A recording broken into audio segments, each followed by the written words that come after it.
In 2010, the Sabah Wildlife Department formed a wildlife rescue unit to address the area's key conservation concerns. This is their story.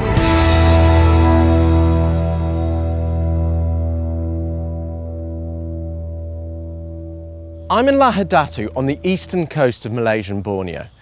Over recent years, this area has seen a lot of urban development and growth in oil palm plantations. This in turn has led to clashes between man and nature. Since the introduction of oil palm, elephants' paths have been blocked by huge plantations. This enormous development creates jobs and revenue for the local economy, but it also brings conflict. Big herds of elephants are one of the main issues facing communities here, often destroying crops, knocking down trees and even damaging houses. I'll be joining the Wildlife Rescue Unit halfway through their relocation of a herd of elephants, 24 strong, which are being transferred from the oil palm plantations and villages around the town of Lahad Datu in eastern Sabah. We arrive at a small village outside Lahad Datu. The elephants just wandered through here at night, scaring the villagers and causing concern in the community. We've just turned up to the site where the elephant was found this morning. As you can see, it's wallowing away in a small swamp and it's causing a bit of a stir. We've got a lot of local people gathering. The Wildlife Rescue Unit caught this big male elephant last night, roaming in a heavily populated area. The team tied him to trees, ready for a swift relocation in the morning to a place far from human settlements. We're going to use this rope to position the elephant well before we transfer him into the crates. From where he is now, it's not easy for us to straight away put him into the crate. Is this a big elephant? He's quite a huge one. He's about 8 feet and 5 inches. Okay. Yeah. Do you have any idea what he might weigh? Maybe about 2 tons or more. So that's a 2-ton animal we have to get from out of this swamp and into here? Yes. Right, okay. Okay. The team has to carefully reposition the truck and cage before getting the go-ahead from Dr. Laura to start moving him into the cage. It seems like a huge job trying to move a 2-ton animal and get it in this cage, but these guys are vastly experienced at what they do. In order to usher him into the cage, a large truck pulls the chains through it.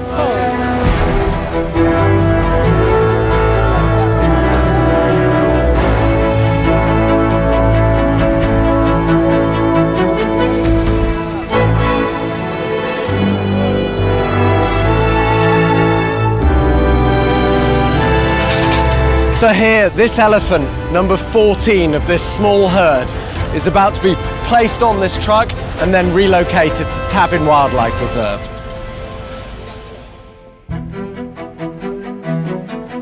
It's huge trunks. Elephants have around 100,000 muscles in their trunks. And they're beautiful animals.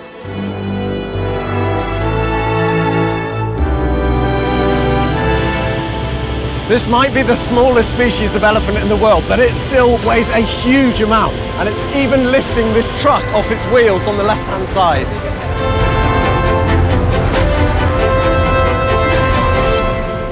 The whole operation goes as smoothly as it could have. Thanks to this great team of workers, we managed to get him into the cage safely, ready for relocation.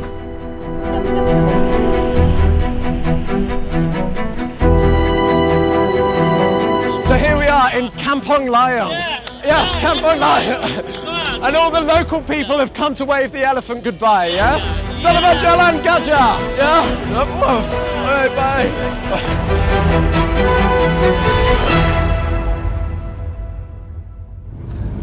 Have you been noticing more or less human-elephant conflict over the last few years? Over the past few years, we receive more and more reports on human-elephant conflict, and also the elephant, not only in the big plantation, but also these elephants now are coming out to the village area, which is much more important issues as compared to when elephants come out in the plantation. We head to Tabin Wildlife Reserve, which is nearly 50 kilometres from Lahad Datu town. At around the same size as Singapore, Tabin is one of the largest reserves in Sabah, a haven to thousands of species of rare plants and animals. So here we are in Tabin Wildlife Reserve, and all that's left to do is to attach a collar onto the elephant and then release it into the forest behind me.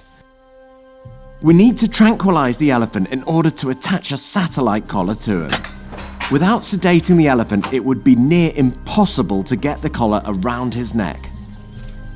Must have been a very strange day for you, Mr. Elephant. Captured, put in a cage, filled with drugs, and now released into the forest.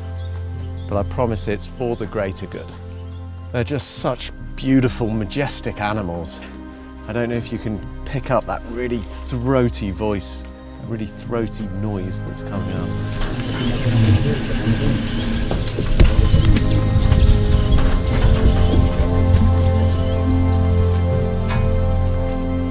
The elephant is making its way out now. You can tell the drugs are still really in its system. It's very, very dozy. It's just checking out its new surroundings, taking its first steps down.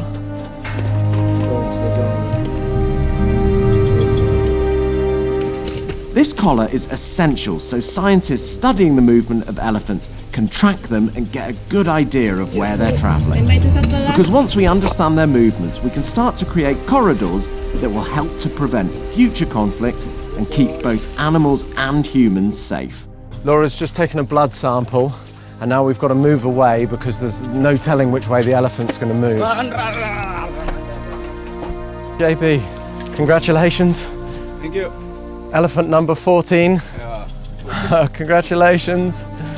Number 14 safely back into the forest. Goodbye, elephant. Jalan, Jalan.